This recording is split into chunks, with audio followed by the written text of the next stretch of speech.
지금 검찰과 경찰 상당히 강한 갈등 양상을 보이고 있습니다. 현직 검찰 간부 비리 의혹을 놓고 사상 초유의 양대 기관의 동시 수사까지 벌어지고 있는데요. 이거 과연 어떻게 쳐다봐야 할까요? 네, 검찰 출신이지만 사법개혁에 큰 관심을 보이고 있는 김경진 변호사와 이야기 나눠보겠습니다. 안녕하세요. 예, 안녕하십니까? 네, 지금 양대 기관이 동시에 수사하는 것이 사상 초유의 일이다 이렇게 이야기를 하는데 원래 검찰하고 경찰 같이 수사하면 안 되는 겁니까?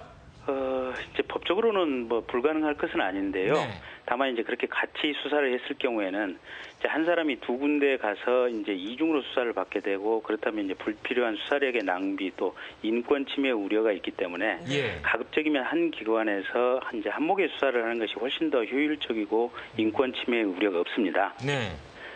그렇다면 왜 검찰 쪽에서 경찰 쪽에서는 검찰이 수사를 가로채기 했다라고 이야기를 하고 있고 검찰은 우리가 더 수사를 잘한다 이렇게 이야기를 하고 있는데 누구 말이 맞는 겁니까?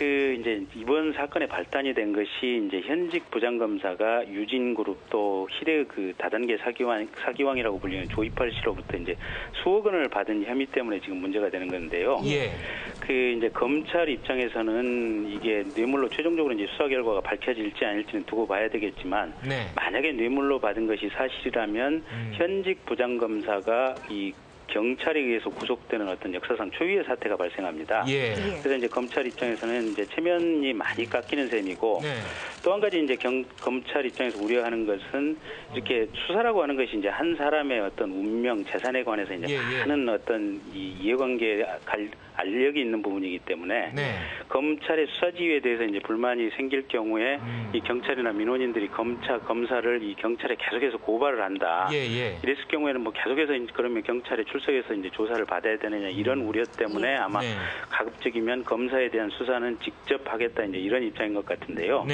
이제 그럼에도 불구하고 경찰 입장에서는 아니 직접 하겠다고 그러지만 이렇게 수억 원씩이나 되는 큰 돈이 현직 부장검사 구좌로 흘러간 거에 대해서 검찰 스스로 파악도 하지 못하고 또 과거에 검찰 그러면 스스로 너네들 자정 활동을 잘 했느냐 잘 하지 못했기 때문에 이렇게 경찰이 수사 들어가는 것이 아니냐 이런 입장을 가지고 비난을 하고 있는 이런 상황인데요. 뭐 형사소송법의 이론이라든지 역사적인 연원을 살펴보면 검사는 수사기관 또 경찰은 이제 치안 유지기관이다 뭐 이런 역사적인 입장에서 보면 검찰의 얘기가 맞을지는 모르겠지만 현재 경찰도 이제 수사권이 상당히 어떤 수사 능력이 있고 또 검찰의 어떤 자정 기능에 대해서는 우리 사회가 상당한 의문을 품고 있고 이러다 보니까 지금 이 사건의 수사가 실은 어떤 역사적인 문제 또 검찰 체계 수사권의 조정 문제 이런 거하고 같이 맞물려 있어서 굉장히 중요한 의미를 갖는 것 같습니다. 자, 굉장히 중요한 의미다 이렇게 말씀을 하셨는데 옆에서 지켜봤을 때 이번에 검찰 같은 경우는 과연 자기 머리를 스스로 잘 깎을 수 있겠느냐 이런 생각이 들거든요. 오히려 이럴 때는 타 수사기관에서 수사를 하는 걸 좀 한 발 지켜서 쳐다봤다가 뭔가 또 미진하다 싶은데 더 가혹하게 본인들이 스스로 자정하는 노력을 보여주는 것이 온당하지 않을까 하는 개인적인 생각을 갖게 되는데 김 변호사님께서는 어떻게 생각하십니까? 그래서 이제 이번에 이제 뭐 대통령 선거 과정에서도 누차 나오는 얘기가 그 검찰 수사에 대해서는 검찰 스스로 자정 능력이 미약하기 때문에 이 검찰 고위직을 포함한 어떤 고위공무원에 대한 수사를 검찰에서 독립한 고위공직자 비수사처에서 전담하도록 하는 뭔가 새로운 제도를 만들어야 된다. 또 새누리당에서는 어떤 상설 특검 제도를 도입해야 된다. 이제 이런 얘기가 나오고 있고요. 이제 그런 어떤 논의에 실효성이 있는 부분이 바로 지금 이 사건에서 벌어진 겁니다. 그러니까 검찰 입장에서는 경찰에 가서 수사를 받는 것이 자존심이 상하기 때문에 검찰 스스로 수사를 해야겠다. 근데 스스로 수사하는 것에 대해서는 국민 여론이라든지 전체적인 상황이 지금 믿을 수 없는 상황 아니겠습니까? 그렇다고 한다면 제3의 기관을 마련해서 수사를 해야 되고 그런 부분에서 고위공직자 비수사처에 대한 어떤 수요가 절실하게 보이는 상황입니다.